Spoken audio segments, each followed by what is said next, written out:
This is the Fair Use Notice. The material on this video is provided solely for educational and informational purposes. It may contain copyrighted material, the use of which has not specifically been authorized by the copyright owner. Infringement of copyright is not intended. The material is made available to help educate people about health-related issues, and it is believed that this constitutes a fair use of any such copyrighted material as provided for in Title 17, Section 107 of the U.S. Copyright Law. The material is distributed without profit to those who would like to use such material for research and educational purposes.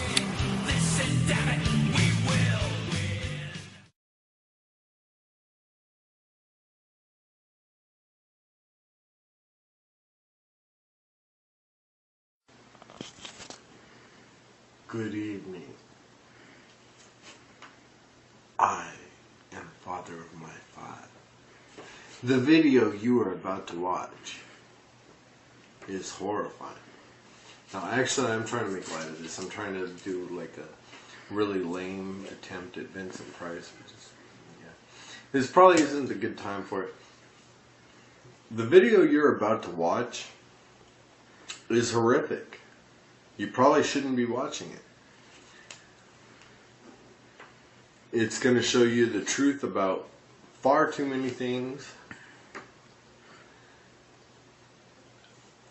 You know what? Here's your free choice.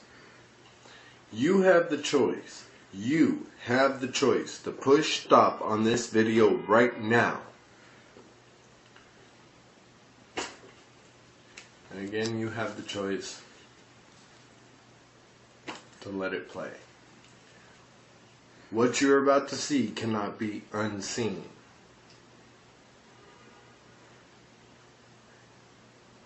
This is horrifying. Now, I have no affiliation with Scientology whatsoever. I'm simply a victim of the mental health industry myself, personally. So, you want to watch it? Keep watching. You don't want to watch it? Push stop. Your choice. Freedom of choice.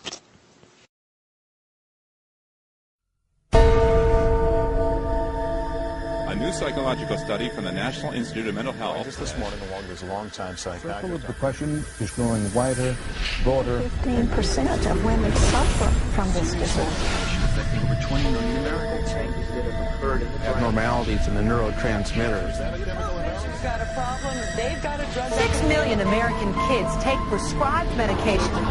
psychiatric care. But what if the criminal is mentally ill? The punishment, a form of aversion therapy. Channing appears on the show, but I want to OCD. Oppositional defiant disorder. Schools criticized for overstretching.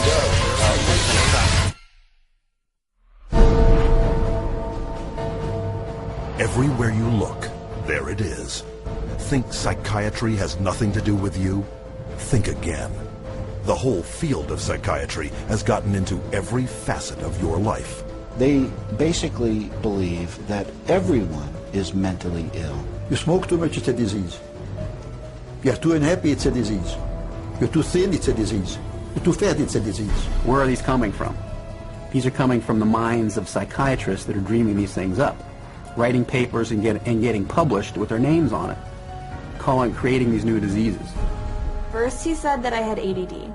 Then he said that I was depressed. Then he said I might be bipolar, but I don't have ADD anymore. And he said, you know, I've been noticing you, and I wonder if you have it too. What they decided is that both my husband and my son had a chemical imbalance that needed to be corrected with a chemical balancer. There is not one shred of credible evidence that any respectable scientist would consider valid, demonstrating that anything that psychiatrists call mental illness are brain diseases or biochemical imbalances. It's all fraud. There's no reliability of diagnosis, and there is no science. It's just pseudoscience. It's pretend science. This is one of the most open secrets in all of America in the psychiatric field, that nothing is being done that's legitimate, and they're billing for it. Psychiatrists claim that over 1 billion of the world's population is mentally ill. In the past 30 years, they have prescribed psychiatric medications to 543 million people. And right now, they drug 17 million school children with stimulants and antidepressants. When recently asked about the scientific basis of their profession, those psychiatrists willing to be interviewed offered nothing but excuses. Psychiatric illness is not really an illness. How do you evaluate if someone is cured or sick? Cure is certainly something we look forward to. We had no earthly idea how to accomplish. We're not good at the causes. We don't know what causes mental illness. But that hasn't stopped them from pronouncing themselves mental health experts and treating people against their will.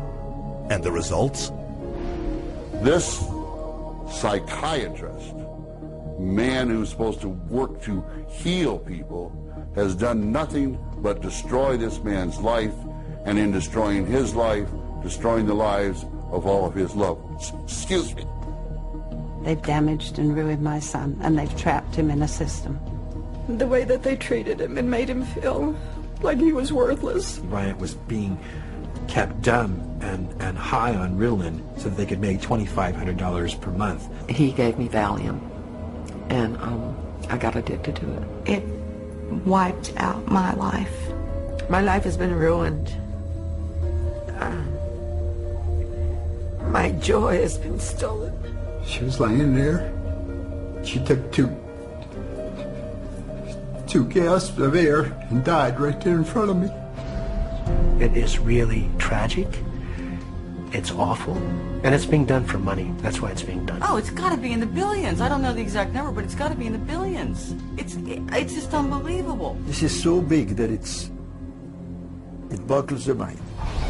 Take the human tragedy you have just seen and multiply it by the millions. In the past 4 decades, nearly twice as many Americans have died in government psychiatric hospitals than in all U.S. wars since 1776. Insurance companies pay out $69 billion every year for psychiatric services, doubling the cost of medical insurance premiums. And while raking in over $2 trillion annually, psychiatrists cannot point to a single cure. Hard to believe?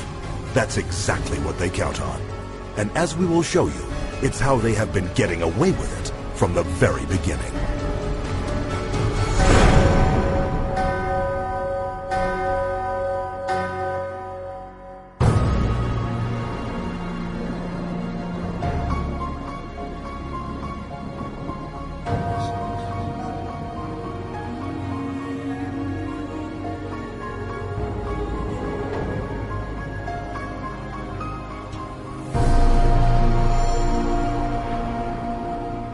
The roots of psychiatry have to do with control, power, and alienation from certain groups of people who were uncomfortable to be around. They were locked up in these places to get them out of the way. The history of psychiatry, I think, really is related to institutions. Bethlehem Royal Hospital in London was one of the world's first psychiatric institutions. Commonly referred to as Bedlam, the hospital was little more than a warehouse for those deemed mad. Inmates were confined to cages, closets, and animal stalls, chained to walls, and flogged, while the asylum charged admission for public viewings. In the 18th century, William Batty was the first to promote that his institutions could cure the mentally ill. Batty's madhouses made him one of the richest men in England, though his treatments were every bit as inhumane as those practiced in Bedlam, with not a single patient cured. His financial success triggered a boom in the asylum business and an opportunity for psychiatrists to cash in on this new growth industry. This was an era where, on both sides of the Atlantic, specialized institutions for the mentally ill are beginning to be built in large numbers. Those institutions date back certainly to the beginning of the 18th century, and in a few cases even earlier than that. But the explosive growth of an asylum sector of asylumdom, as some historians have called it, is very much a 19th century phenomenon. It's that period when the state is persuaded to invest tax dollars in building these places. But while those who ran the institutions were getting rich, psychiatrists yet lacked the credibility to maximize their cash flow. In order to justify their profession, they needed to come up with these biological solutions, or they didn't have any profession. The only way for them to solve that was to attempt to start believing that these people that were suffering from emotional disorders was from a biological basis. Whatever was done to make this person more manageable would be simply called a treatment. And the sad reality is that many of these so-called treatments were, in essence, torture. The near-drowning devices that were developed in this period, for example, must have been appallingly frightening. For example, one device involved putting the patient into a coffin, closing the lid, and dumping it into a bath of water, and then opening it up and trying to revive the patient. There were a range of these things, and the mortality rate was very, very high. Psychiatrists next sought to give credence to their practices by cloaking them in the language of medicine. This repackaging of treatment became known as the medical model. Somebody who's really hyper and manic, if you're wrapped up in a cold sheet and dunked into some water, you're going to quit acting manic because that's a punishing treatment. So, but as soon as the symptoms started to go away, they started to believe that somehow by wrapping them up and dunking them in cold water, it was draining the toxics out of their body. So they built the medical model around that. Pushing the biological theory of mental illness a step further, an American, Benjamin Rush, put forth the idea that insanity was caused by too much blood in the head. The cure? Remove the blood by any means possible. Restraint, cold water, bleeding, even terror. And with that, a new medical model was created. Benjamin Rush was probably the most famous American physician of the Revolutionary era. Rush was known as the master bleeder. He bled his patients for madness. He also invented something called the tranquilizer. It's a chair that looks a little bit like an electric chair. The patient was confined in this apparatus, sometimes with cold water applied to his or her head, for some hours at a time, and Rush announces in a letter that he's invented this new contraption and dubbed it the tranquilizer. Rush's often lethal procedures were detailed in his 1812 textbook, which remained psychiatry's authoritative source for the next 70 years. He was so revered that in 1965, Rush was enshrined as the father of American psychiatry on the seal of the American Psychiatric Association. As the 1800s wore on, psychiatry's mounting failures at curing madness threatened their financial bottom line, forcing them to invent new medical models. The cures promised when it was delivered. So by the 1860s and 70s, a growing mood of pessimism was covering Europe and North America, that effectively the new institutions were ever growing in size, but not growing in their effectiveness. The 20th century brought more medical models. American psychiatrist Henry Cotton mutilated his patients by removing their body parts, declaring this a breakthrough in the treatment of mental illness. The earliest target was the teeth and then the tonsils and the sinuses. But when patients didn't get better, the enthusiasts for this treatment then started to move down the body and to say, well, obviously patients have swallowed bacteria in their saliva, so stomachs need to go, spleens need to go, colons need to go. As public outcry escalated over torture and maiming of patients, psychiatrists would invent new methods, each one hailed as the miracle cure. But each one was ultimately proven no more effective nor less brutal than the last. This is a history of psychiatry, more or less, to damage the patient. I mean, this is a version of the original model, which was to chain them like animals.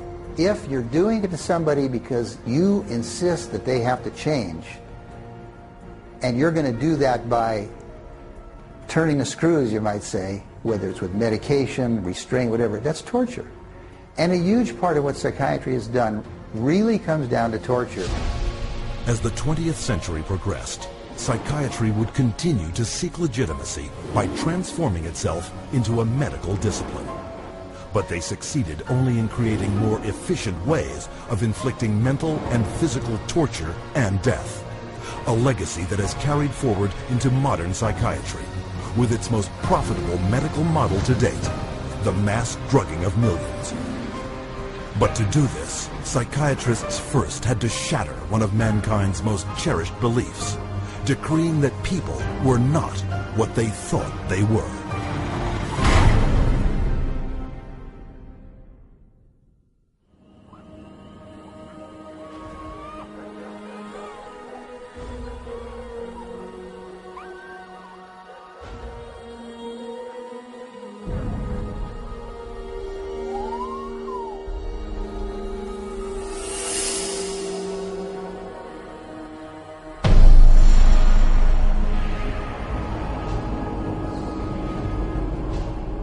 Leipzig University, Germany, 1879.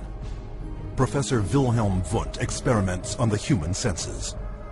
Wundt declares man's thoughts, personality, and behavior are nothing more than chemical reactions in the brain.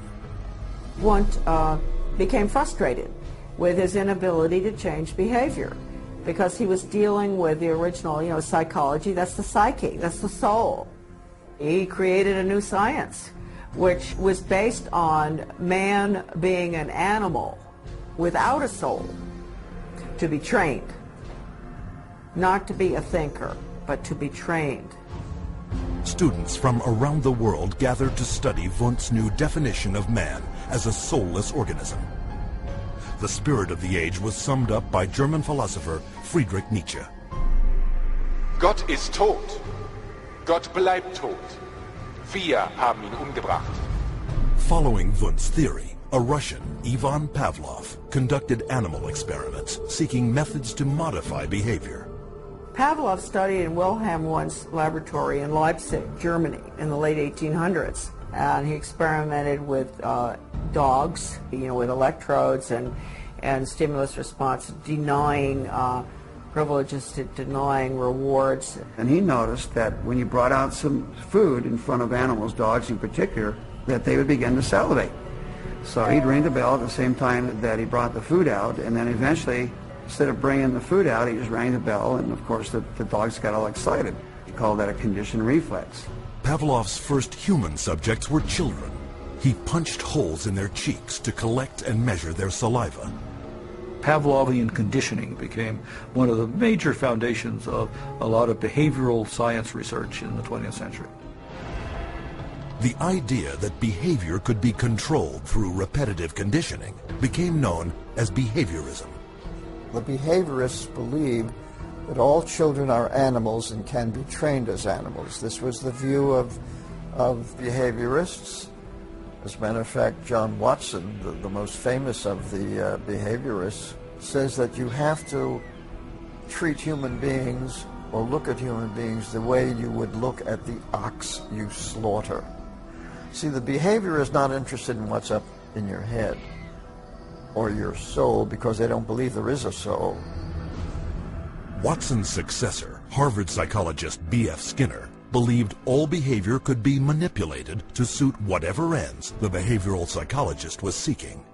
Skinner developed what's called operant conditioning, where he was able to demonstrate you can change animal behavior by certain schedules of reinforcement, by giving them rewards at certain times, and then you can teach pigeons to play ping pong, for example, and you can teach rats to run mazes, and you can teach human beings to seek certain economic or societal rewards. Skinner could actually shape new behavior patterns, and this actually was the sort of thing he quite soon became very famous for. Perhaps his most notorious experiment was the Skinner box. He was designing a Skinner box, which is something like a big plate pan, but everything in it's controlled. The temperature's controlled, the light's controlled, and so on. And the idea is then you present children with certain stimuli that you want them to learn to react to. For nearly a year, Skinner isolated his daughter in a box, similar to those he built for rats. The child was stimulated and had to respond in a certain way, like a chicken or a rat in a cage, because they firmly believe that children are animals. If you believe, though, that a child is a human being, you can't train him like a rat. Today, about $40 million a year in taxpayer money is paid out by the United States National Institute of Mental Health for behavioral psychology research. A total of $19 billion since 1948. With these funds, psychiatrists apply the same conditioning techniques developed by Pavlov, Watson, and Skinner. Case in point, a juvenile detention center where children are hooked up to 270-volt batteries and shocked in a procedure called aversion therapy. Antoine was having a number of problems because he was up at a center that was shocking him every time he did anything. There was a button on a little, almost like a TV remote, that would be used and pushed. They will get an additional shock for trying to remove the electrode. So they're expected to sit there and let this electricity pass through their skin without trying to remove it. If they yell in anticipation of the shock, they will shock the student an additional time for yell. The cost to send a student to Judge Rottenberg from New York is about $214,000 per student. These students are tortured. They're given this electric shock therapy for no other reason but to inflict pain. Other techniques include administering electric shock to treat sexual deviance, sending powerful magnetic impulses through the skull to interrupt brain activity, and shooting high voltage through surgically implanted electrodes, all to stifle problem behavior, and costing up to $100,000 per patient. And while this science without a soul led to behavior modification techniques that continue to generate billions in research and treatment, it also laid the groundwork for another psychiatric movement that would cause the deaths of millions.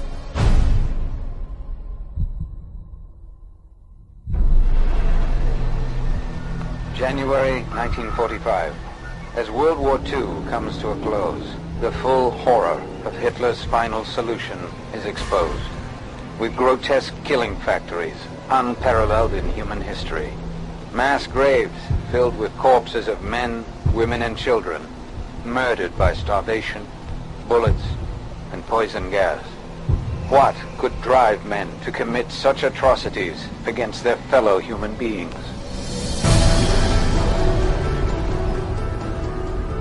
The answer is the pseudoscience called eugenics, created and promoted by psychiatrists decades before the Nazis came to power.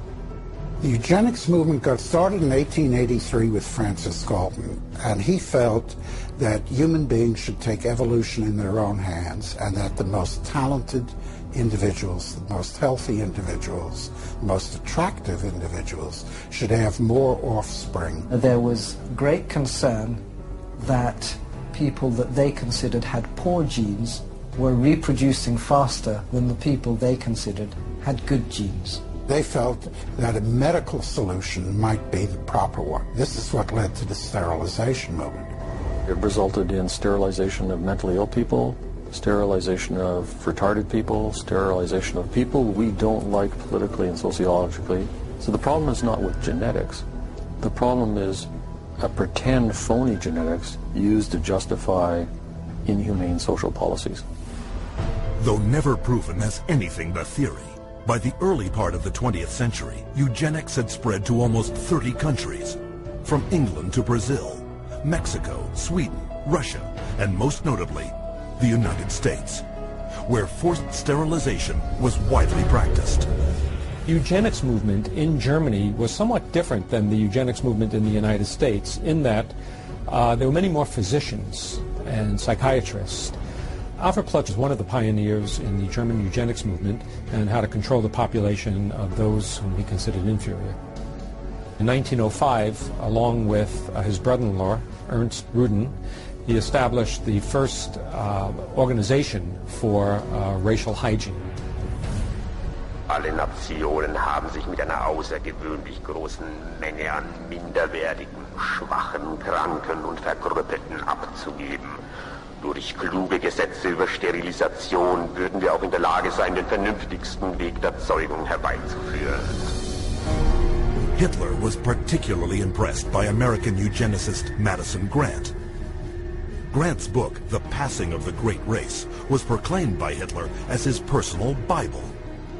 In his book Mein Kampf, Hitler further hailed eugenics as the science that would rebuild the German nation. Körperlich oder geistig gesund ist, dem ist es nicht erlaubt, seine Krankheit an seine Kinder weiterzugeben.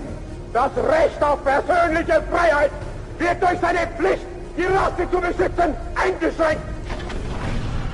The German eugenicists welcomed the Nazi advent to power because the Nazi program could fund the very programs that they had in mind.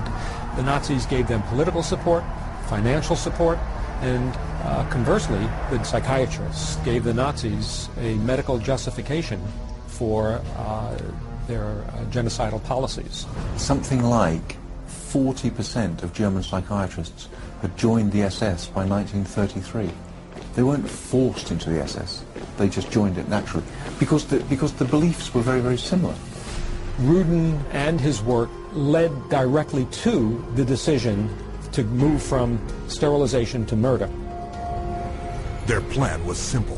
First, convince the public that feeble-minded undesirables wanted to escape the burden of their existence, but could not say it, and that killing them was an act of mercy.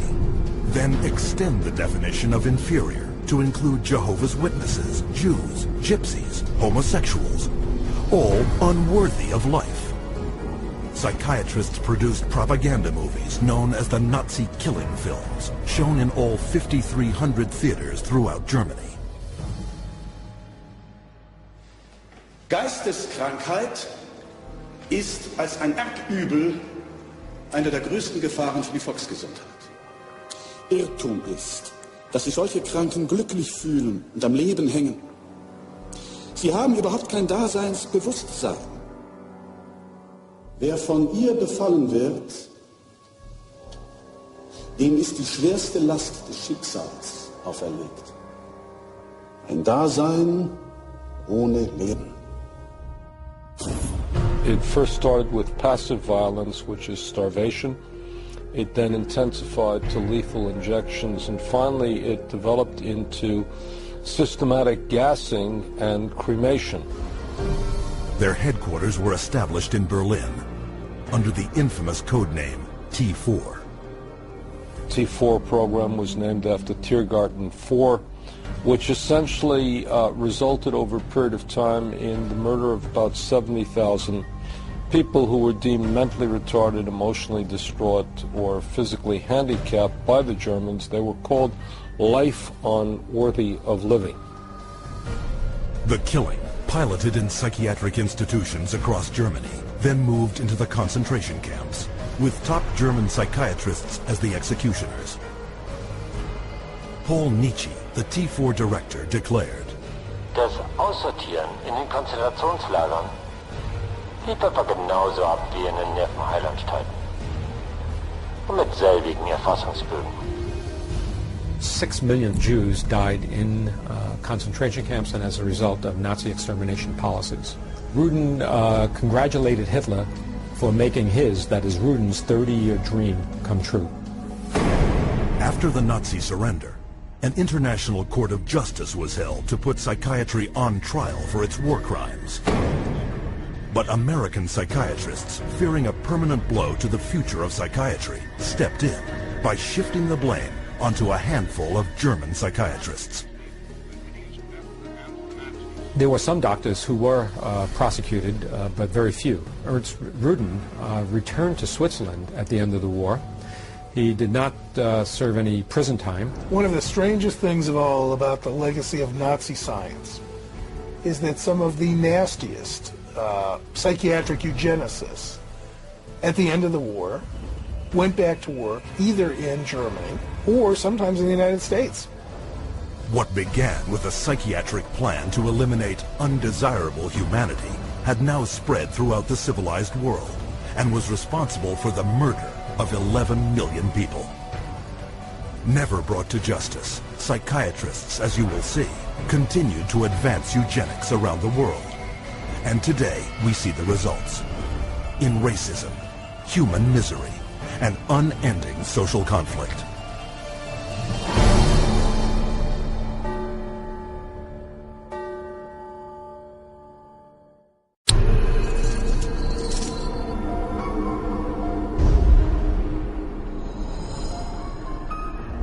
After World War II, a new eugenics was resurrected out of the bones and ashes of the old eugenics.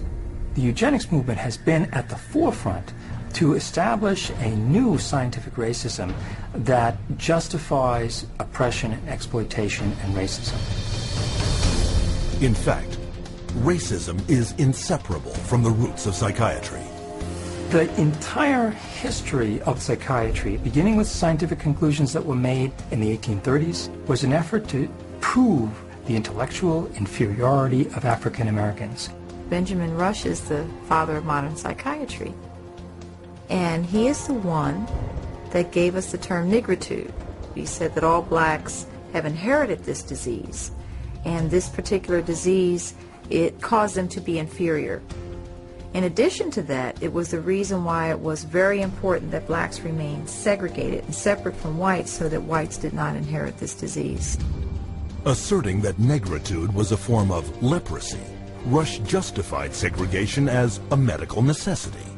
And that became an argument to continue slavery. The fact that you have brutalized a whole group of people had nothing to do with that. It had everything to do with some genetic link, and that basically you were just a diseased person. So when a slave master wanted to get rid of a recalcitrant slave, they could just say, oh, well, they're suffering from this disease. Drapetomania, that is the name of the mental disorder that was contrived by Samuel Cartwright, who said that blacks have a mental disorder if they had a desire to run away from slavery. Running away became such a common problem that psychiatrists attempted to give that a disease. He says, but that's a cure for that.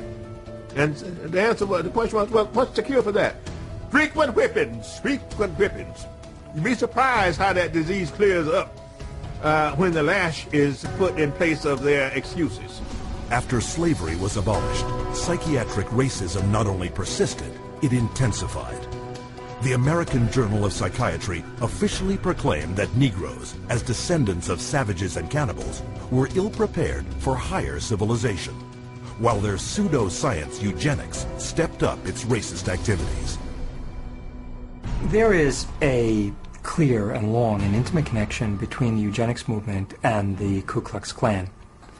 Harry Laughlin, who was the Carnegie Institution's director of the Eugenics Record Office, had close relationship to the Ku Klux Klan through the publication of a book called White America, which was written by a major Klan leader.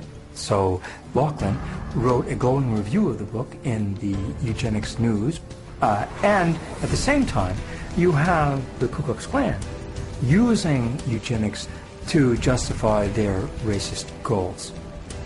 But psychiatric racism wasn't exclusively American. Some of the worst abuses of the 20th century occurred in South Africa, where the government adopted the same racist theories and practices used by Hitler. This was no coincidence. The Prime Minister had studied eugenics as a psychology student in Nazi-influenced Germany in the 1920s. Dr. Henrik Verwoerd is regarded as the architect of apartheid. He saw South Africa as a divided state with whites, blacks and brown people living in totally separate areas, with black people having no rights whatsoever. With apartheid in place, psychiatrists established mental hospitals throughout the country that were in fact nothing more than slave labor camps. These places operated under a private company by the name of Smith, Mitchell and Company. They were saving money through the cheap accommodation for psychiatric patients while making massive fortune out of money that Parliament had appropriated for medication. So it was a corrupt system. When this operation was finally exposed, it was discovered that 67,000 prisoners had perished, while at the same time, psychiatrists had collected $117 million in funding from the South African government. The World Health Organization issued a report declaring that psychiatry cultivated racism and that apartheid did have a parallel in the ownership and trading of slaves. In 1971, in the United States, psychiatrist Louis Jolly West continued psychiatry's legacy of racism, hatching a secret aversion therapy experiment called the Violence Center. His government-funded plan: implant electrodes in the brains of African American and Hispanic males to shock them should they exhibit any violent behavior. And if that didn't work, chemically castrate them with drugs. When West's racist proposal met with public outrage, the plan was quickly shelved. Though psychiatry's unrelenting racist theories were blunted, they were not stopped. In 1994, psychologist Richard Herrnstein co-authored The Bell Curve, claiming to prove that blacks were genetically disabled and therefore inferior to whites. The Bell Curve really argues a very old eugenics idea. It argues that people are born with different kinds of intellectual abilities, that these are inborn pretty much at birth. It goes back to the notion that somehow black people are genetically and biologically inferior to white people as a way to justify what was really its programs of social racism and social sexism. And you see that kind of thinking going on in public school testing and IQ testing and educational testing and tracking. And this new tool fit into that old mold. It was a new tool that could prove the intellectual inferiority of African Americans. Psychiatric profession has done great damage, certainly in the past, and far too many in the present too, to subvert democracy and perpetuate racial stereotypes, even more, deep racism in society. We have to battle against this continual misinformation, disinformation, pseudoscience. It can be repackaged in whatever form or format it is, but if it is based solely upon the color of one's skin and then is the merit of that human being, I just reject it. And so today, the flame of hatred continues to burn, fueled by pseudo-scientific lies. This is the heritage of psychiatry, as a justification for racism and as a pretext for political repression.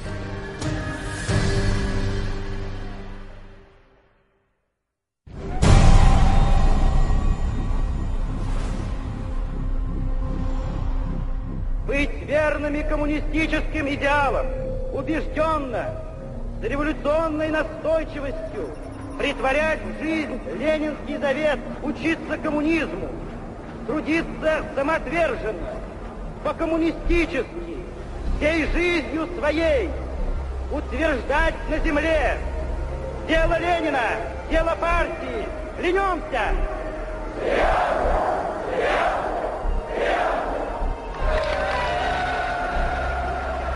The Soviet regime demanded absolute loyalty.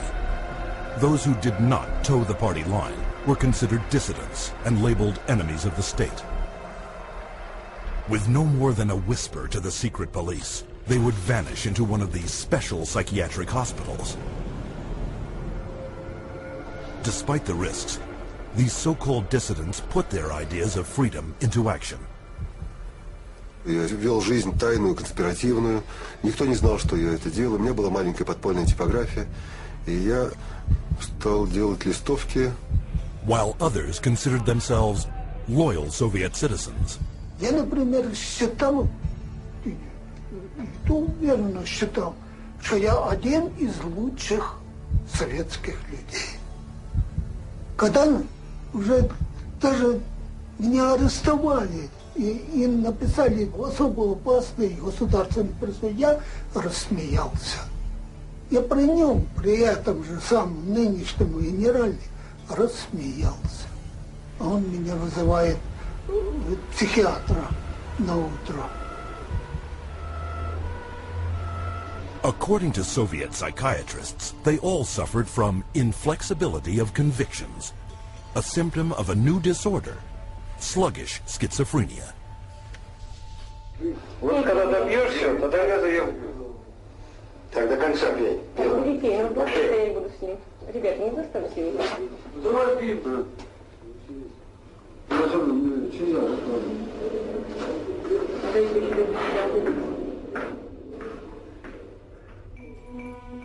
Like their counterparts in other countries, the Soviet psychiatrists prescribed powerful drugs to cure their patients. Но они никогда их с удовольствием не принимали. И находят пути их не принимать. Мы обязаны просмотреть прием лекарств, например, чтобы больные лекарства дошли до больного. Вот они где-то уже, как говорится, в горле проглатывают, все, ротовая полость чистая. И потом вот такие делают какие-то движения, отрыгивают. Врач на обходе говорит, как себя чувствуете, Петр Петрович? Я говорю, послушайте, вот, а там, когда 5 кубиков галоперидола, то надо, например, слюна до полу, там перекошенность вся, значит, одни мышцы растягиваются, другие сокращаются, совершенно ужасные позы, лицо все ужасное, на душе страшно просто. Я человека, вот самое главное, описать это состояние невозможно. Санитары совершенно безнаказанно могли избивать. По любому поводу. Или вообще без повода. Вот, например, санитар открывает дверь, и тут, если тут ты оказался, например, в проеме двери. И вот этого достаточно было, чтобы, скажем, получить удар. Если больной, скажем, оказывал сопротивление при избиении, то его могли привязать, и привязывали, и избивали, и продолжали избивать уже привязанного. Проходит, допустим, год-два, там выписывают убийц, выписывают насильников. Михаил, ты бы лучше убил бы кого-нибудь, мне бы легче было тебя отсюда вытолкнуть. Это было, вот, растало такое чувство безысходности. From 1967 to 1987, the Soviet government arrested over 2 million people who, for political reasons, were diagnosed as mentally sick and were forced to undergo psychiatric treatment. Even today, psychiatry remains the coercive tool of choice for governments throughout the world. What we've learned is that in Gitmo or Guantanamo Bay, that we had teams of healthcare professionals called the biscuit teams, behavioral scientists, psychologists, working with the military to advise them on how far you could push a prisoner. There are abuses that have been documented around the world. We have healthcare professionals who have committed potentially acts of treason within their medical ethics.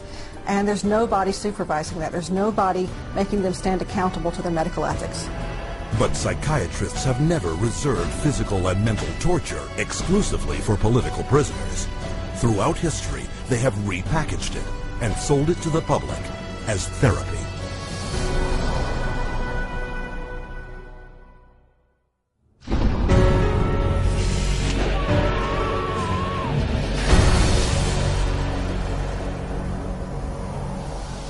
Beginning in the 1920s, psychiatrists embraced a new group of procedures that claimed to work by creating intentional damage to the brain.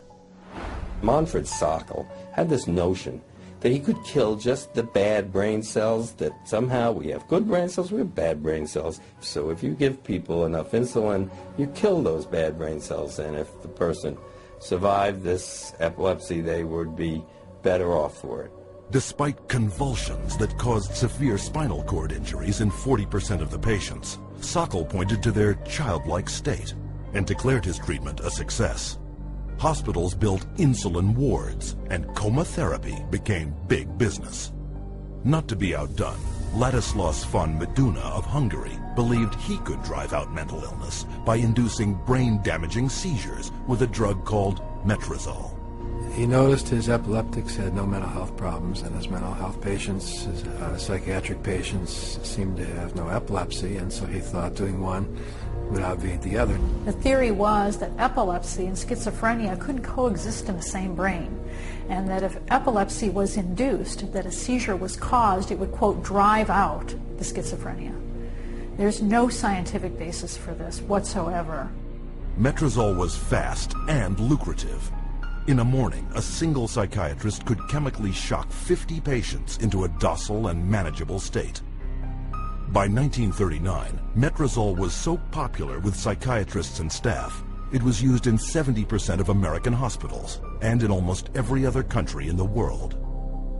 The financial success of insulin and metrazole sparked the development of an even more profitable method of inducing brain-damaging convulsions. How is electric shock therapy done? We use these electrodes. We place them on the patient's head like this, and then by means of this machine, we pass a controlled electric current through the brain, just for a fraction of a second. The patient doesn't feel it. The story behind this miracle cure began in a Roman slaughterhouse. In Italy, in 1938, two Italian psychiatrists decided to observe that before slaughtering pigs, in order to make the pigs more docile, they would apply electrodes to their temples that were hooked up to wall current, and that this stunned the pigs, but it didn't kill them, and they could then slaughter them. Well, this gave them the encouragement to try inducing convulsions with electricity.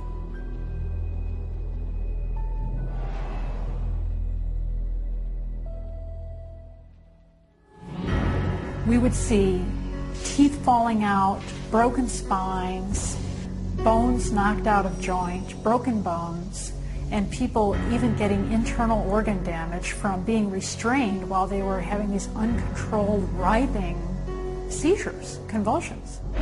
Many patients have been returned to their homes and jobs who might still be here if it were not for this helpful form of treatment.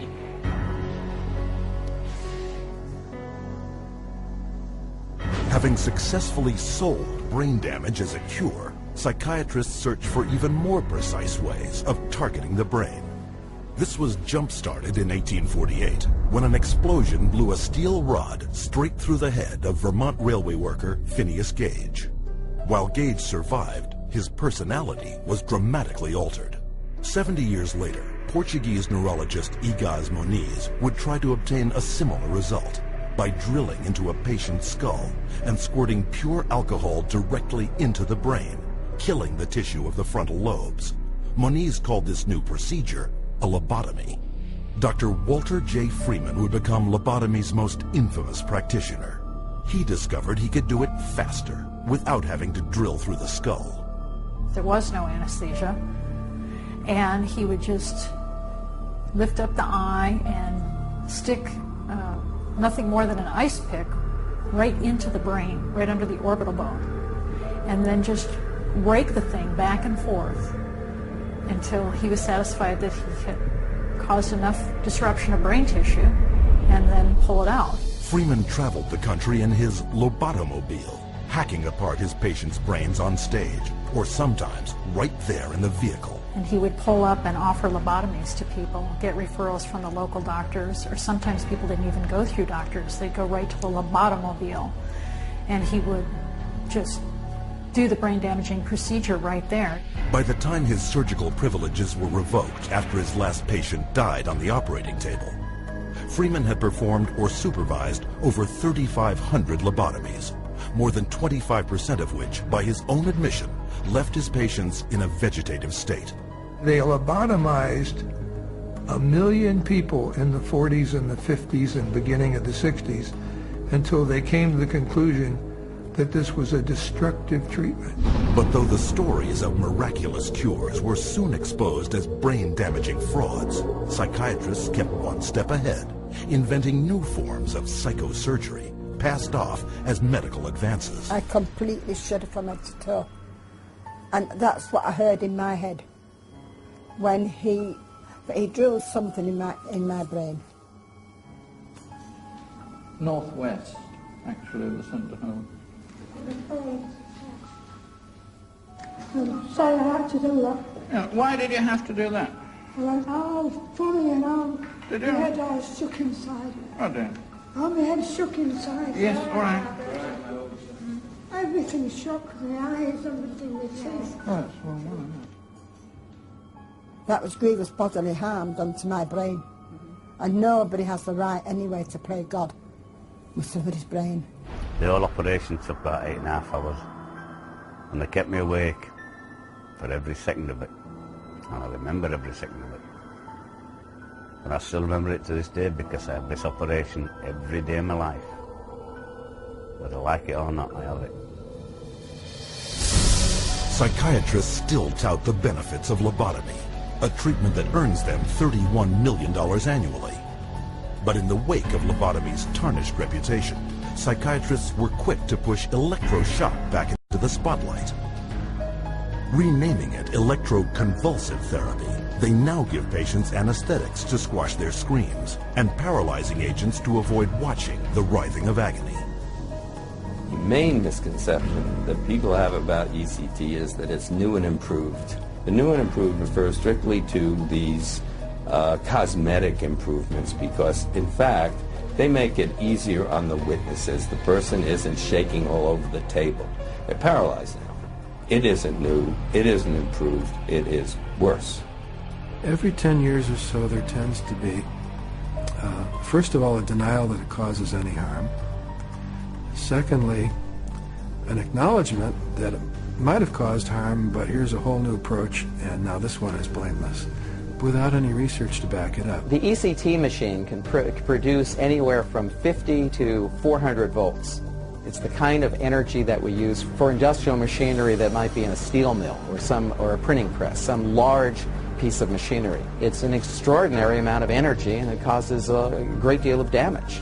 And while stories of prisoners physically mistreated with electroshock are well publicized, the amount of electricity doled out by psychiatrists for ECT is up to 33 times greater. And that damage is most often targeted at the most vulnerable. 2/3 of those who receive electroshock are women. Given such diagnoses as premenstrual syndrome, menopausal disorder, or postpartum depression. Half of electroshock patients are elderly. Once they become eligible for government health care at age 65, 360% more American seniors receive ECT than at age 64. And what does this all add up to? 40,000 dead, and countless others so brain damaged they have no hope of ever recovering a normal life. For a total of $12 worth of electricity, psychiatrists in the United States alone rake in $5 billion. But the next miracle cure psychiatrists added to their arsenal made them more money than ever before. For it was faster, cheaper, and could turn every man, woman, and child into a patient for life.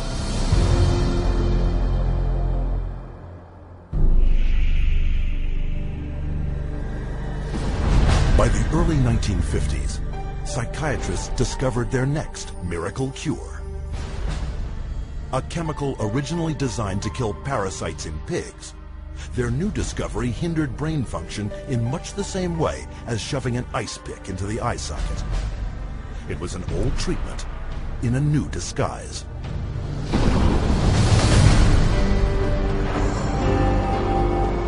With the advent of these new tranquilizing drugs, it seems not too much to say that we're on the verge of an entirely new era in the treatment of mental illness. Dubbing it a chemical lobotomy, Canadian psychiatrist Heinz Lehmann described thorazine as a simple, easy-to-take pill with the same effects as psychosurgery, but without the mess. Thorazine provided psychiatry with the entry into mainstream medicine. It had its magic bullet.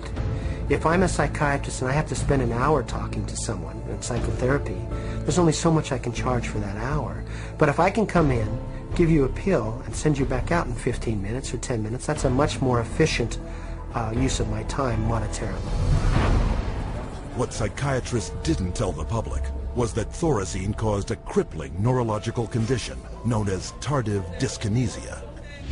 And that's a neurological syndrome where you have muscle twitches, abnormal jerks, which are uncontrolled, and they either last for a long time or sometimes they're permanent.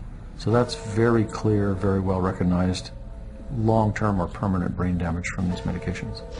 Mr. Blount has virtually no signs of his original illness now. The signs that the movements of his mouth are completely side effects of the drugs that he was on for 20 years. Mr. Blount is quite rational. He understands what's going on. And if you're patient, he can carry on a very rational conversation with you. Even when you remove the drug, it may still remain. It means you have caused a permanent disabling of the brain. In the late 50s, you get the first signs of it, people starting to worry about it. But it's not until the late 70s that psychiatrists start warning their patients about it. 20 years. Thorazine's manufacturer, SmithKline French, had good reason to keep a lid on the bad news. In the first year alone, SKF saw a 3,000% return on their original investment. With the public and the press kept in the dark about the severe and disabling side effects, prominent doctors and psychiatrists met in Puerto Rico to lay the groundwork for the expansion of psychiatric drugs far into the future. Psychiatrist Dr. Nathan Klein wrote this in the conference's final report. The present breadth of drug use may be almost trivial when we compare it to the possible number of chemical substances that will be available for the control of selective aspects of man's life in the year 2000. Dr. Klein spearheaded a movement flooding new psychiatric wonder drugs onto the global marketplace, backed by a massive publicity machine, spending hundreds of millions of dollars. Psychiatry was now an industry of drug pushers.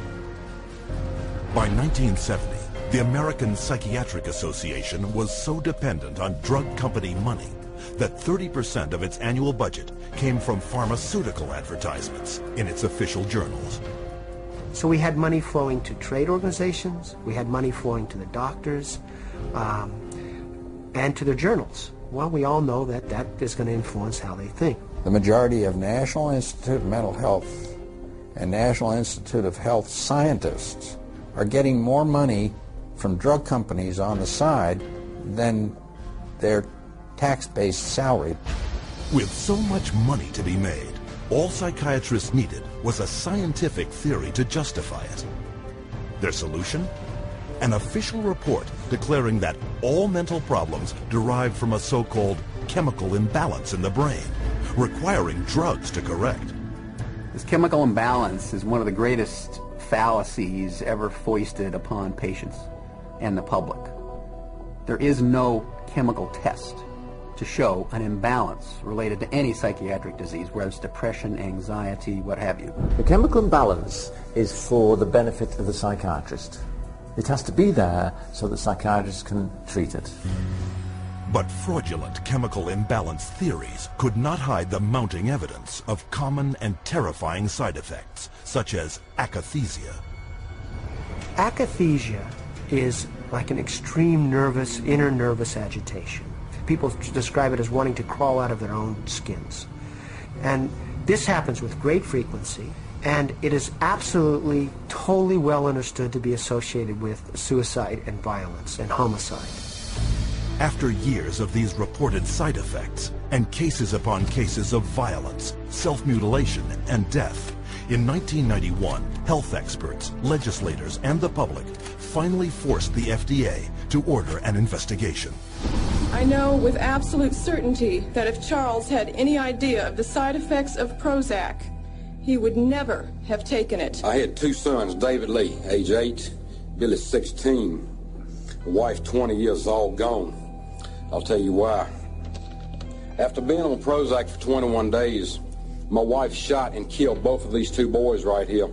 She turned the gun to herself and shot herself twice. I took the 9mm automatic, sat down on the bed, and put the gun to my head. And I blew a 4-inch hole out the back of my arm instead of my head. Thank God I was a lousy shot. Had someone looked further into Prozac, steps could have been taken to avoid it. What was supposed to be an unbiased hearing was a panel of psychiatrists, the vast majority with personal financial ties to pharmaceutical companies. They basically couldn't find an expert, a doctor, a psychiatrist, at a leading medical school who basically in some way or another didn't have a consulting agreement, hadn't taken money from the pharmaceutical companies. I do not find from the evidence today that there is credible evidence to support a conclusion that antidepressant drugs cause the emergence and or the intensification of suicidality and or other violent behaviors. 500 deaths, 33 murder cases, and over 20,000 adverse side effects. Would you like to tell me why this drug is still on the market? Is there an alliance, an unholy alliance between the psychiatric community, the pharmaceutical industry, and the FDA? And the answer is yes. This unholy alliance became all too apparent in 1997, when pharmaceutical companies persuaded the FDA to allow them to advertise directly to the public, with psychiatrists providing medical endorsement. And in just 3 years, sales of psychiatric drugs skyrocketed, almost 2.5 times. When the numbers of violence and suicide victims shot through the roof, public outrage finally forced the FDA to issue warning labels on antidepressants. But by then, 13 years had passed, billions of dollars had been made, and psychiatrists were marketing their next wonder drugs. Over 8% of the world's population has now taken psychiatric drugs, backed up by fake science and endorsed by regulators who are bought and paid for. Their harmful medications gross nearly $27 billion a year. And while psychiatrists were finding a way to diagnose and drug every person on the planet, on another front, they were continuing their assault on our most personal freedoms.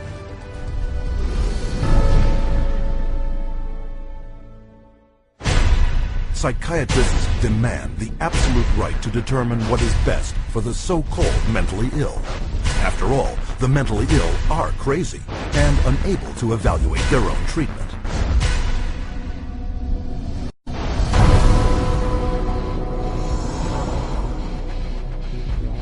To enforce their authority over others and keep their institutions filled at profitable levels, psychiatrists use a method called involuntary commitment.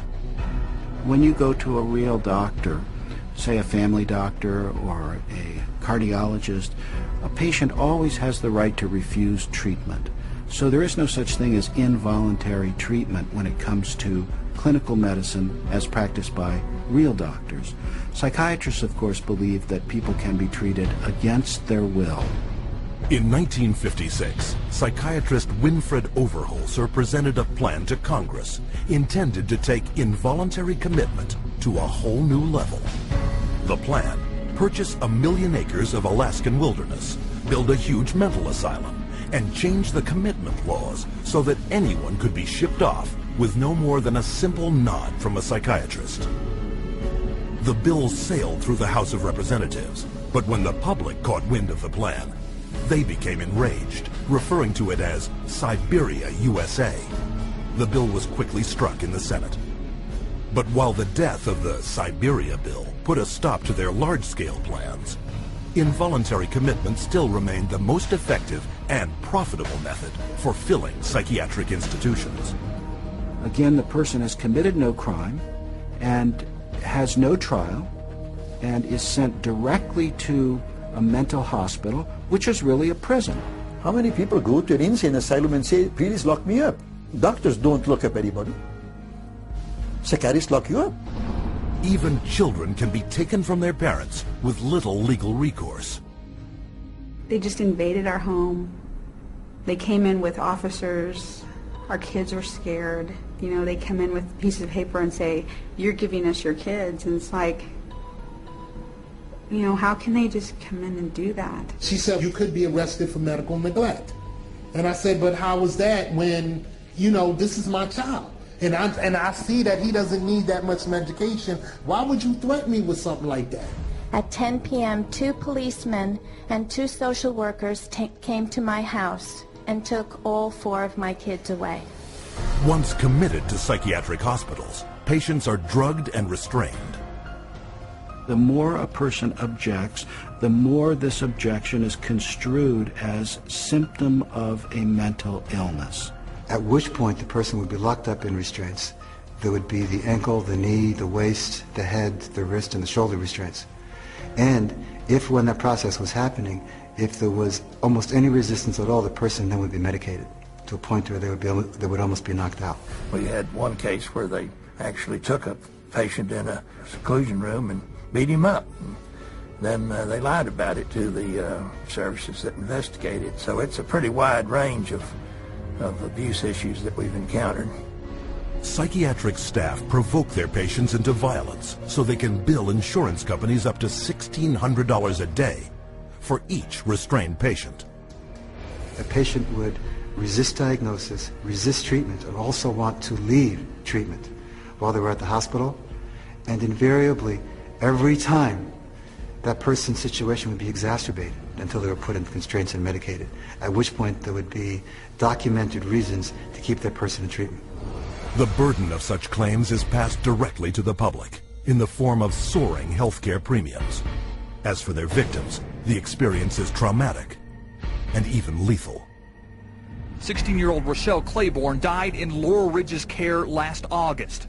The state report shows during the restraint, quote, Rochelle stated several times she could not breathe.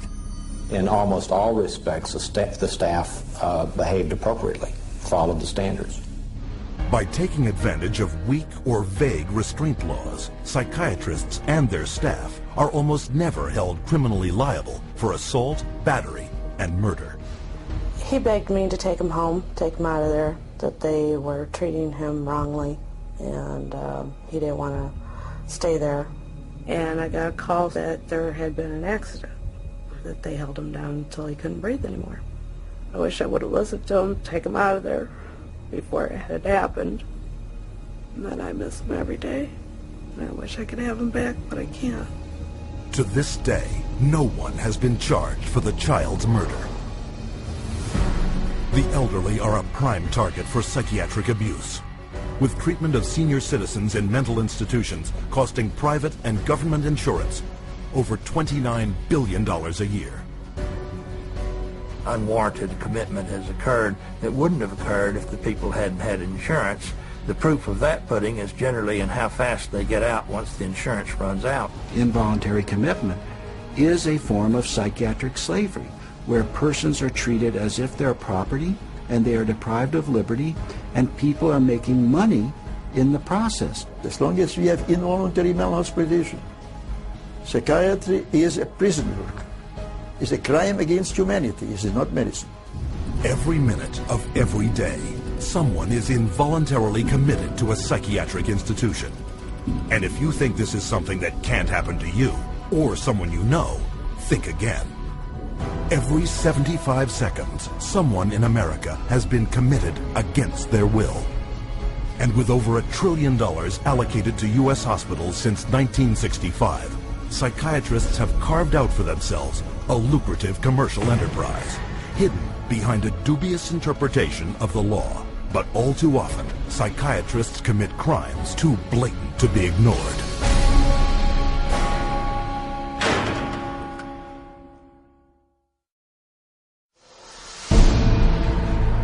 The FBI has raided the headquarters of one of the nation's largest operators of psychiatric hospitals. Hundreds complained of overbilling, misdiagnosed conditions, and insurance fraud. Investigators say they found more than 5,000 similar cases in all 50 states. Psychiatrists clearly are getting rich. Psychiatrists traded drugs for sex, filed false insurance claims, and exploited patients sexually. We have uncovered some of the most elaborate, aggressive, creative, deceptive, immoral, and illegal schemes being used to fill empty hospital beds with insured and paying patients.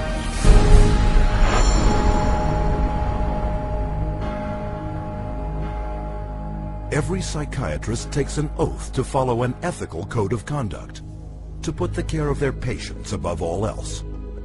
But of all medical disciplines, psychiatry has the worst record of fraud and abuse. Psychiatry is almost a license to print money. If a doctor were clever enough, and many of them are, there's no reason that they couldn't make at least $500,000 a year fraudulently and get away with it in psychiatry.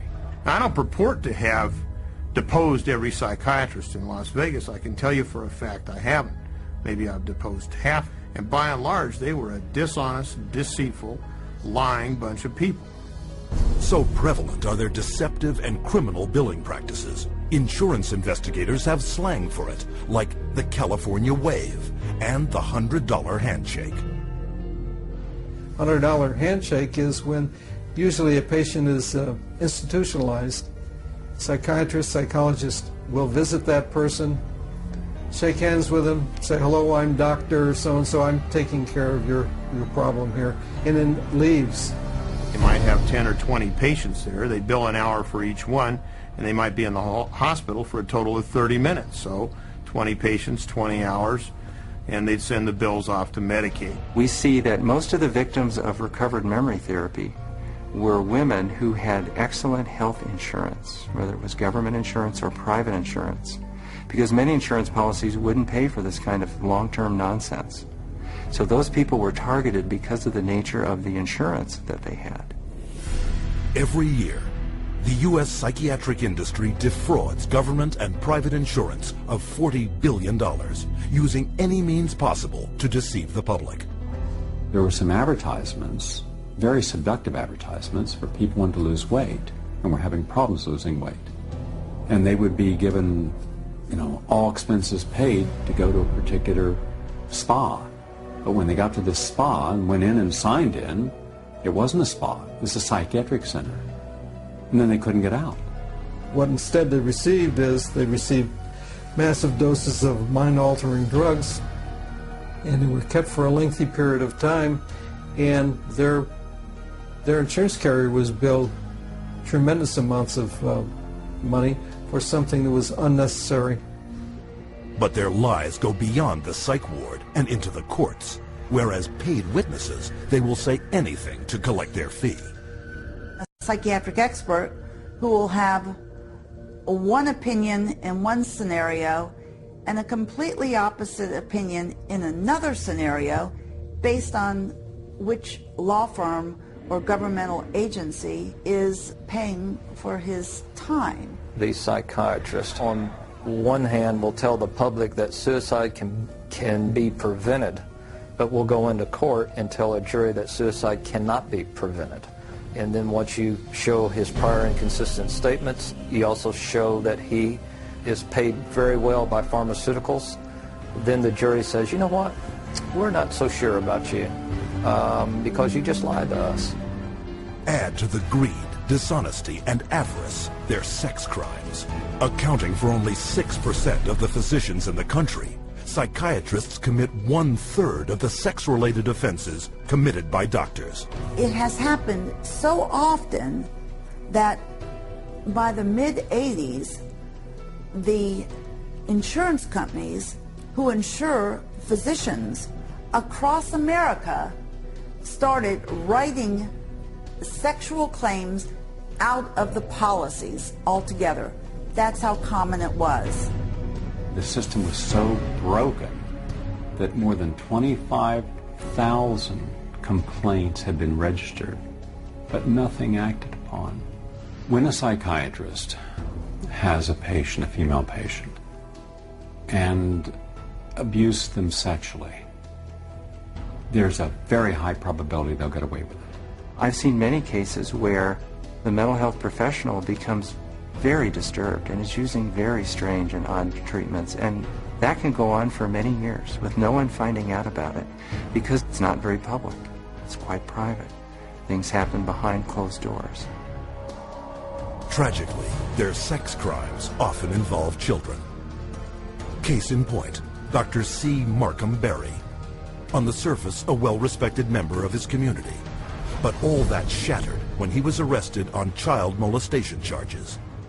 Van loads of child pornography were removed from his home, and the subsequent investigation uncovered his sexual abuse of former patients, boys aged 7 to 17, who he photographed and sodomized. All part of what the state called 50 years of Berry's rampant, undetected sexual escapades with children. This is not an isolated incident. It is the carefully masked character of the members of this profession. In every city, every state, every country, you'll find psychiatrists committing rape, sexual abuse, murder, and fraud. And as you will see, psychiatry's entire credibility depends on the biggest fraud of all.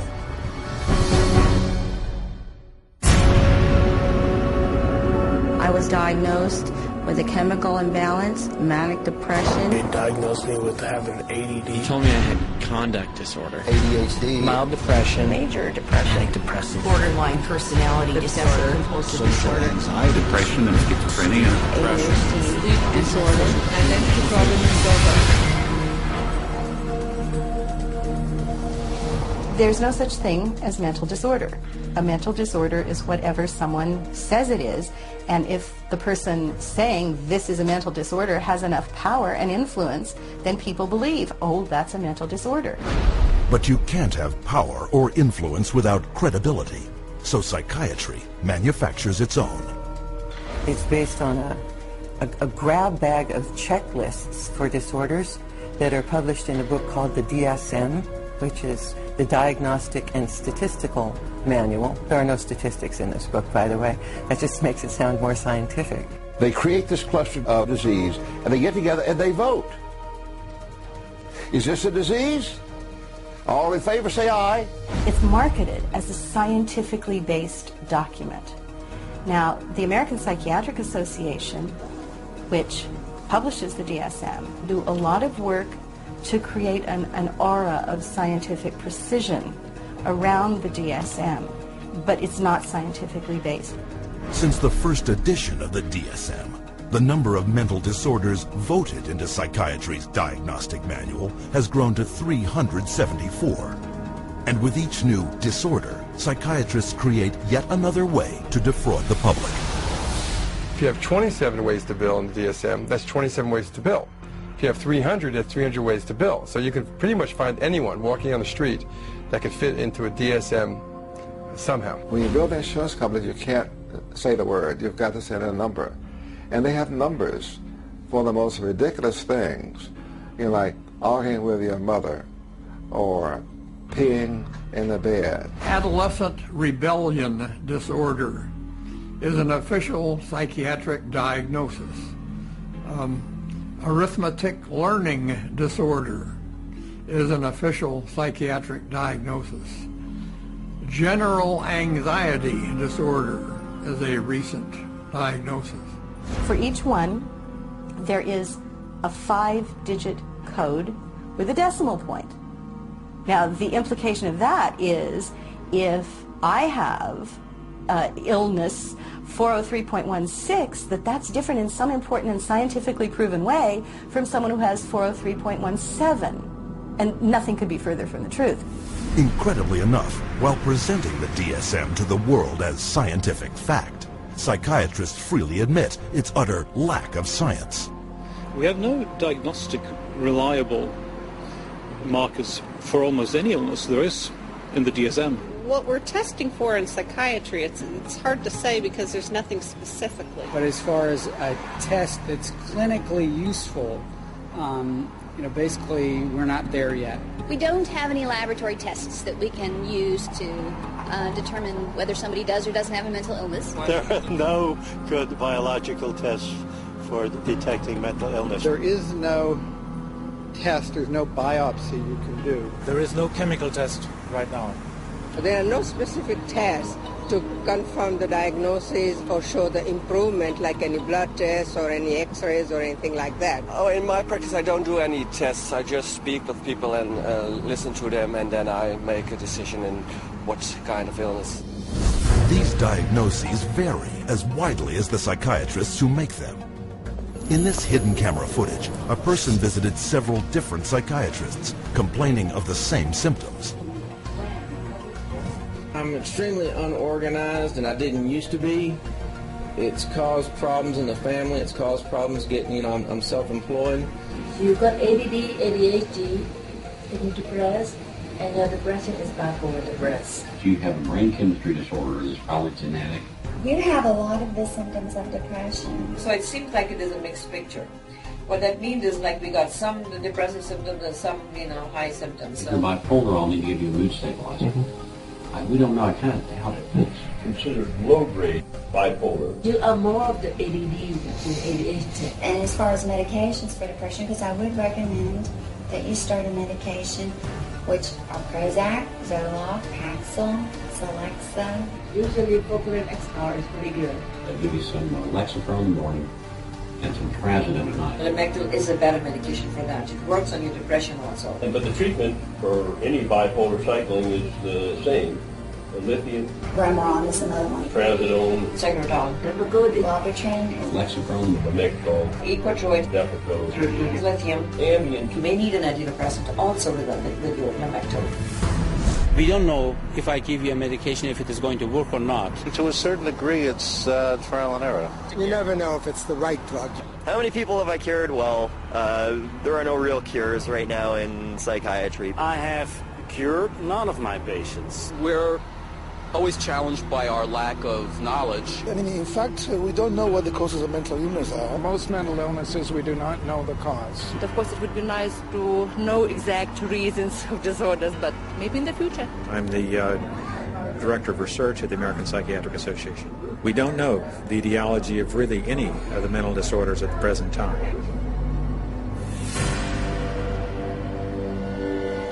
DSM-5 is coming out.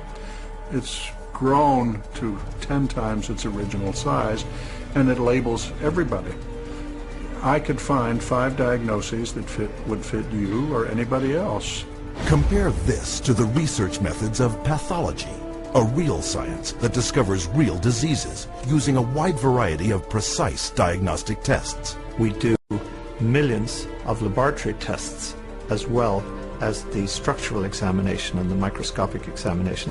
It's a whole series of applied scientific procedures. In the case of psychiatry, there isn't any laboratory tool that can precisely identify a psychiatric disease and allow it to be classified. It's not as if there's some study of tissue or some study of the body or some study of matter. These are all categories which are made up. They're simply made up. They don't exist in nature. They're decided upon by psychiatrists and voted on. Psychiatrists are not the only ones who benefit from the DSM. Wherever you find a psychiatric diagnosis, you'll find a psychiatric drug. The pharmaceutical corporations now contribute enormous sums of money for the education of psychiatric residents and for the support of research by their professors, so that psychiatry today has become in America, has become very largely learning which drug to use with which disease or disorder. We need to make sure that we understand the very close interactions among the American Psychiatric Association with its DSM, the pharmaceutical companies, who love the fact that every time there's a new edition of the DSM, there are dozens more categories in there, and so more conditions for the drug companies to say, oh, we've got a pill for that. In 2006, a study revealed that 56% of all psychiatrists deciding what disorders to list in the next DSM had financial ties to at least one drug company. Today, we see the consequences. A barrage of drugs, each one targeted at an invented disorder that is backed by an arbitrary diagnosis found in the DSM. The fact that it is couched in the language of science without necessarily having any of the scientific data or underpinnings to justify it is as threatening as anything we've seen today. And psychiatry's latest and most expensive ploy to fool the public by imitating legitimate medicine? Brain scans. We can scan all the brains we want to. The fact that we see changes in different people's brains, changes in functioning, doesn't mean that we've discovered anything that has its origin in the brain. It just means that we're seeing changes, but it doesn't mean that there's something wrong with the brain. Psychiatrists and psychologists use the DSM to label 450 million people worldwide as mentally ill, a total equal to the populations of France, Italy, Germany, Canada, Australia, the United Kingdom, and Russia combined. While sales of the psychiatric drugs they push have topped $27 billion annually, funding from world governments for these patients gross psychiatry $440 billion a year. And much of this money comes from the diagnosis and drugging of our most trusting and vulnerable.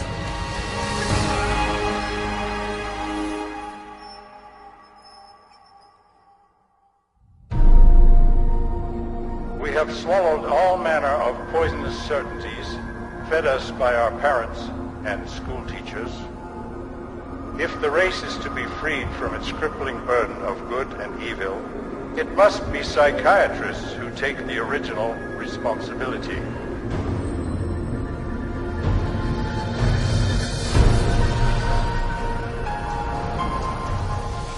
Brock Chisholm's declaration typified the psychiatric onslaught aimed directly at our school system. They actually said the purpose was social control. Not to pass on knowledge, not to give him something so that he can go into the world of work. In 1950, psychiatrists and psychologists from around the world met at the White House to propose a total reorientation of the public school system. The White House Conference on Mental Health in the 1950s was a landmark that served to bolster the idea that schools would serve their communities better as mental health clinics than they would as institutions of learning. In the early 60s, the world of psychiatry started to really go places in this country. Little by little, it came into our schools, our educational system. And by 1965, it was written into law. Psychiatrists were given the green light for the wholesale labeling and drugging of school children.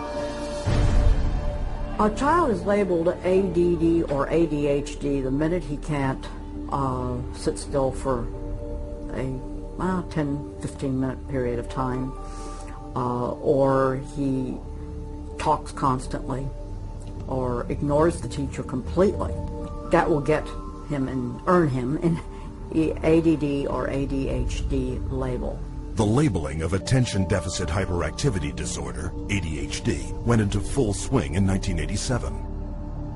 Within 1 year, 500,000 American children would be diagnosed as ADHD. By 1994, that number had soared to 4.4 million. In response to widespread public alarm at this apparent epidemic of mental disease, the U.S. government-funded National Institutes of Health assembled a panel of prominent doctors and psychiatrists to explain to parents and educators exactly what ADHD was. I would like any member of the panel to describe a typical ADHD in terms of symptomatology. Mark, would you like to? Since you see them in your practice. I think the panel has been frank, and the difficulties here are immense in terms of these. It is hard. It's very hard to know how to answer this question. They cannot, even when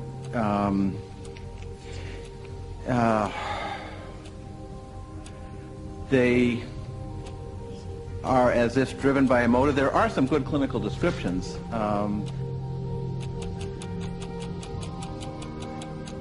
And I think, I think the part of the problem is the profession keeps changing the diagnosis. At this time, we do not have a diagnostic test for ADHD. Therefore, the validity of the disorder continues to be a problem. But this shocking admission did not stop school psychiatrists. 2 years later, the number of American students diagnosed with ADHD had shot up to 6 million. Today, 20 million children worldwide are labeled with some form of learning disorder, a diagnosis often made in a matter of minutes. We would sit behind a two-way mirror along with the parents. We would then look at the child. We would do small manipulative activities with them to see where their deficit was. It was wrong what we were doing. We were looking at a 5-minute glimpse of this child's life and saying, okay, here you go. Here's a little pill, take it, you'll be fine. Those little pills like Ritalin, Adderall, and Concerta are classified by the U.S. Drug Enforcement Administration as highly addictive substances, right along with cocaine, heroin, and methamphetamine. When I was on the Ritalin, it made me just feel totally different, like I wasn't even who I was. I was, flipping out, was twitching, going crazy. I felt like I was out of it all the time, like I wasn't there, I wasn't human. You're just a zombie, pretty much. You do what you can just to get by and just don't do anything extra. My mother never teased me, but she thought I really had ADHD and I was wrong, and I had something wrong with me. So I thought she'd feel bad and feel sorry for me if I died, but then again, I thought that she would miss me a lot, and I also love her a little more than I wanted to kill myself. And so I stopped when I realized that. The abundance of prescription medications created a new income source for kids, selling their meds to their schoolmates. It's called kitty cocaine. They take the Ritalin and they just repackage it and they sell it on campus to the kids because it's like speed. I figured if I was going to do drugs, I might as well make it worth it. And I ended up doing street drugs and then ended up getting into it really bad. We're looking at marijuana and other things as being gateway drugs, and actually the so-called medications are a greater gateway drug. The Ritalin drugs are backfiring big time because if the child is already disruptive and he takes cocaine, he's going to be a lot more disruptive after he's taken it. It is not going to calm him down. Boom, she got on the drugs and her personality changed, her behaviors changed, they became erratic and dark and violent, and it was just a nightmare. He kept having adverse reactions, becoming very, very angry. He could not control his behavior, he couldn't control his temper. He was on 5 different psych meds, Prozac and lithium, and he was 7 years old. And he was unable to function. He would have rages and then crying and all kinds of just violent rages, grabbing knives and all of this. The list includes 15-year-old Kip Kinkle withdrawing from Prozac when he shot 22 classmates, killing 2 after murdering his mother and stepfather at his home in Springfield, Oregon. 18-year-old Jason Hoffman on Effexor and Celexa when he opened fire at his California high school, wounding 5. 15-year-old Sean Cooper on a mix of antidepressants when he shot students in Idaho. And 17-year-old Eric Harris on Luvox when he and partner Dylan Klebold killed 12 classmates and a teacher in the bloodiest school massacre yet, Columbine. And all of this overshadows the very reason children came to school in the first place, to get an education. Since 1970, the United States has fallen from 9th to 28th place in worldwide academic standing. While during that same period, the number of American school children labeled with learning disorders has skyrocketed, and the sales of ADHD drugs have multiplied 32 times. Children don't ask for psychiatric drugs. Children don't ask to be diagnosed. They don't want to be called crazy. So you ask the classic Roman question, legal question, cui bono, who benefits? The people who make the diagnosis.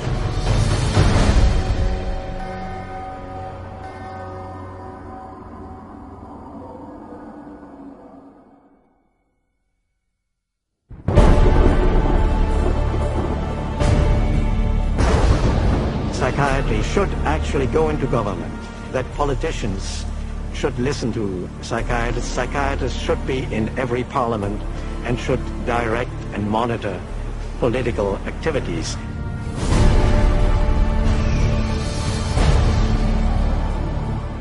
Psychiatry, in little more than a century, has infiltrated society on a global scale. and not by accident. People aren't aware that in 1940, a prominent British psychiatrist, Colonel J.R. Rees, addressed the National Council on Mental Hygiene and set the agenda for psychiatry for the next 60 years.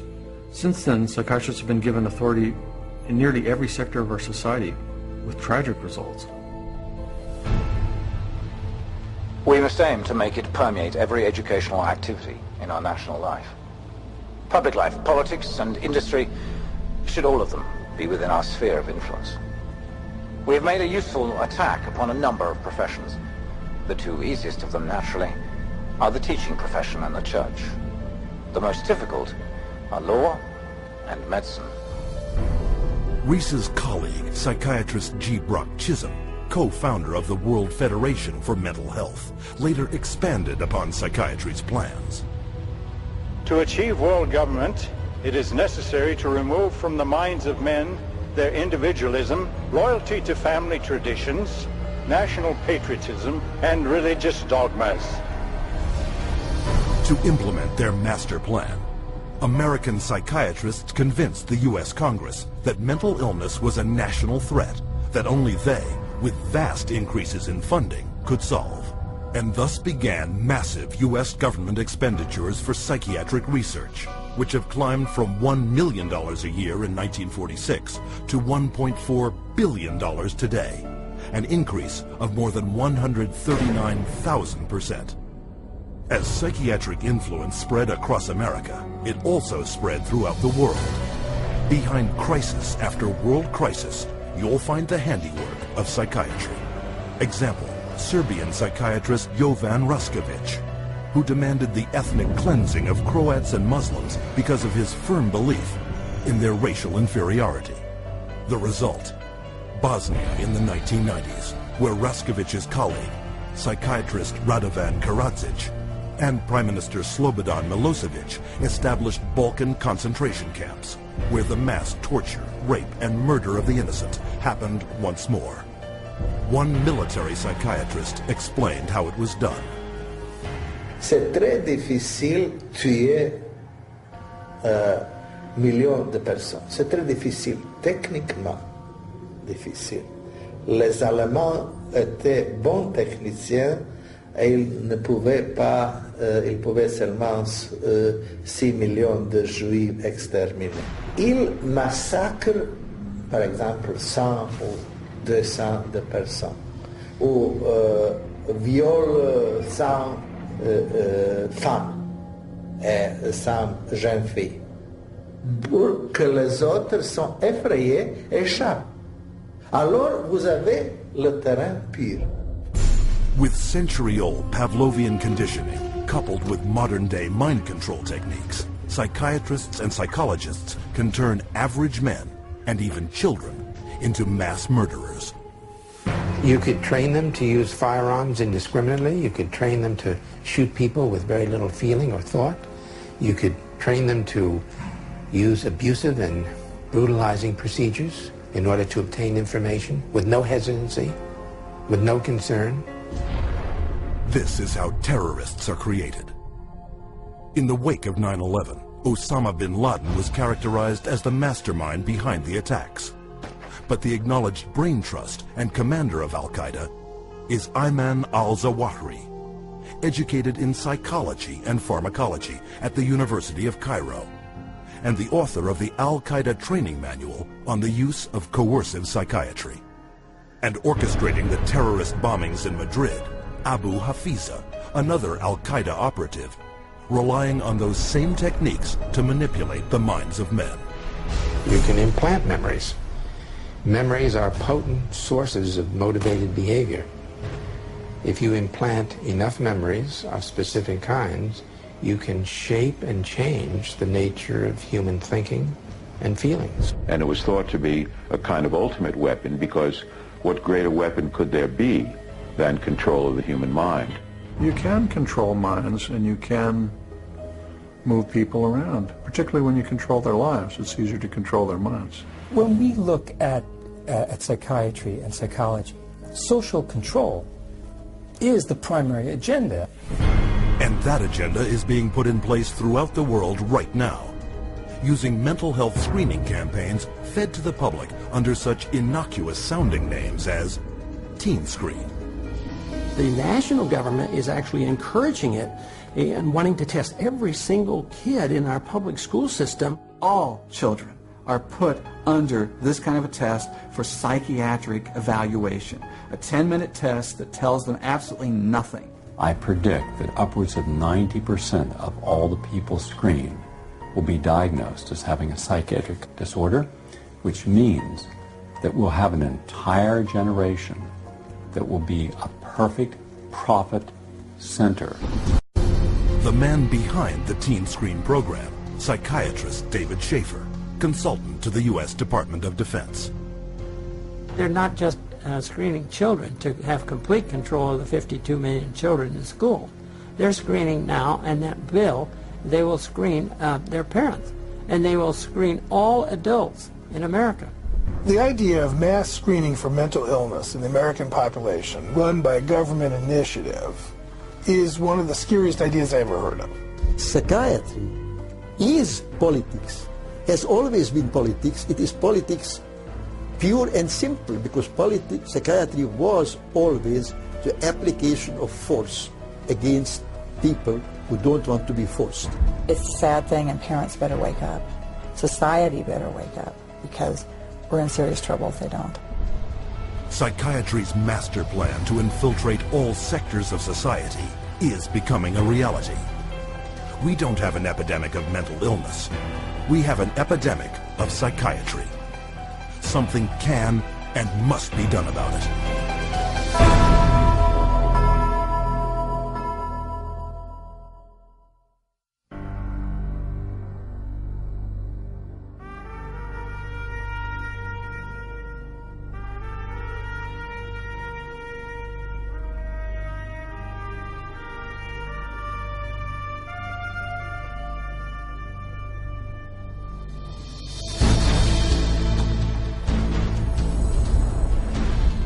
Founded in 1969 by the Church of Scientology, the Citizens Commission on Human Rights investigates and exposes psychiatric violations of human rights. Its international headquarters in Los Angeles, California, CCHR documents psychiatry's invasive and destructive practices and publishes its findings, making them available in some 15 languages. More than 8 million copies have been distributed to healthcare professionals, government officials, educators, and business leaders world over. The headquarters is also the site of the world-renowned exhibit, Psychiatry, an Industry of Death. Centered around 14 documentary films, this state-of-the-art exhibition presents the history of psychiatry, from its origins, where the mentally ill were caged like animals, to the present-day mass drugging of society as the cure for invented mental disorders. Traveling versions of the exhibit visit hundreds of cities across 5 continents, opening the way for hundreds of thousands to discover for themselves the dark truth behind psychiatry. What is today a global human rights movement began more than 30 years ago with a fight for the freedom of one individual, Victor Ghiori, forcibly committed to a Pennsylvania psychiatric hospital. He was interviewed by a psychiatrist who said, "I can't understand a word this man is saying. He's incoherent. Obviously, a paranoid schizophrenic. Commit him," which they did.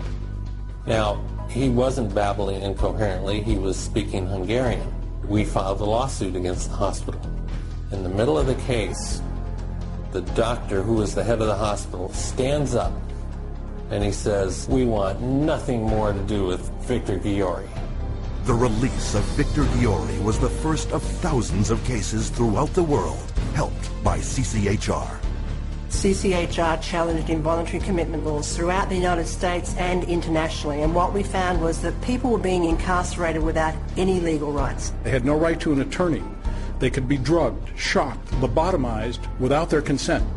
Example, Australia, 1977, where CCHR exposed a psychiatric practice called deep sleep treatment.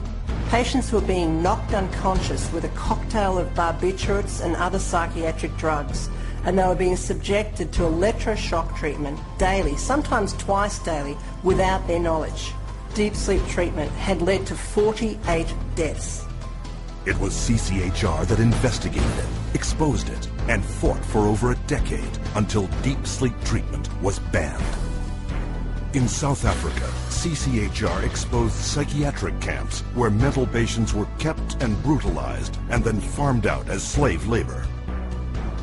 In Italy, CCHR worked with legislators and the media, conducting raids on psychiatric hospitals, the conditions of which were barbaric, and CCHR got them shut down. In Japan, CCHR exposed the financial crimes of psychiatrists and hospitals that were defrauding the government and taxpayers. The guilty were tried and the hospitals put out of business. And in the United States, CCHR uncovered a billion-dollar fraud in the nation's largest chain of private mental health facilities. 600 federal agents conducted raids across 20 states. Dozens of prosecutions ensued, millions in fines imposed, and the entire chain of corrupt hospitals was bankrupted and permanently closed. And behind every public warning you see today about psychiatric drugs is CCHR. CCHR has documented the side effects of these drugs, has taken evidence to the FDA, has gone to Congress, has obtained congressional hearings. It took 13 years before the FDA finally admitted that those drugs can cause suicide and issued black box warnings. We got 9 state laws passed. Following that, it was the introduction of the Child Medication Safety Act in 2004. In the last 3 years alone, there have been more than 50 international drug regulatory agency warnings exposing the dangers of psychiatric drugs. History has told us every workable method that could be used to help people who are seriously disturbed, who do need some sort of treatment, has been suppressed and smashed by the vested interests of psychiatry and the pharmaceutical industry. The public's largely been getting their information from the industry that benefits on putting them on psychiatric drugs. It's an advertising campaign. It's not science, it's marketing. CCHR is causing things to change by being champions for a growing number of well-intentioned people who are risking their professional careers to speak up against the abuses of psychiatry. Having that support from a group like this has made a tremendous difference in what I feel personally that I've been able to accomplish. So I think of CCHR as fellow soldiers. I'm unaware of any other organization that does the kind of work that CCHR does, particularly on the scope and the level that they do. CCHR has been very effective at moving the ball down the field.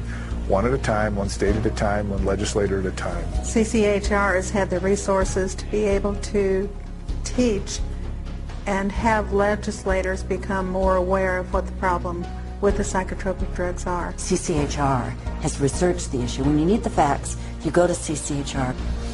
Today, CCHR has over 300 chapters in dozens of countries around the world. Wherever and whenever psychiatrists abuse human rights, CCHR takes its message to the streets. From the United States to Japan, and from Canada to the United Kingdom. Prominent members of CCHR lead marches to secure the protection and freedom from psychiatric abuse for everyone. It's essential that CCHR does their job and gets the support to do their job, because the extent to which they do, the whole vehicle that's out of control about psychiatry gets to be contained and gets to be eliminated. It scares me to think if this doesn't happen. I've seen up close what it's like. It scares the daylights out of me. You have 100,000 people electroshocked every year. You have 17 million children worldwide taking mind-altering drugs. You have people being involuntarily committed every 75 seconds, and it's all under the guise of mental health. The only way that you are going to get humane treatment into the mental health system is to take psychiatry and the vested interests out of the picture. And only then will you see people truly obtaining mental health. You have two choices. Either you pretend you knew nothing about it, or you do something about it. With knowledge comes responsibility. That's why we're here. That's why people are joining forces with CCHR. Thousands from every faith and walk of life have already joined. CCHR investigates and exposes psychiatric violations of human rights, and will continue to do so until psychiatry's abusive and coercive practices cease and human rights and dignity are returned to all. Your help is needed. Join us in the fight.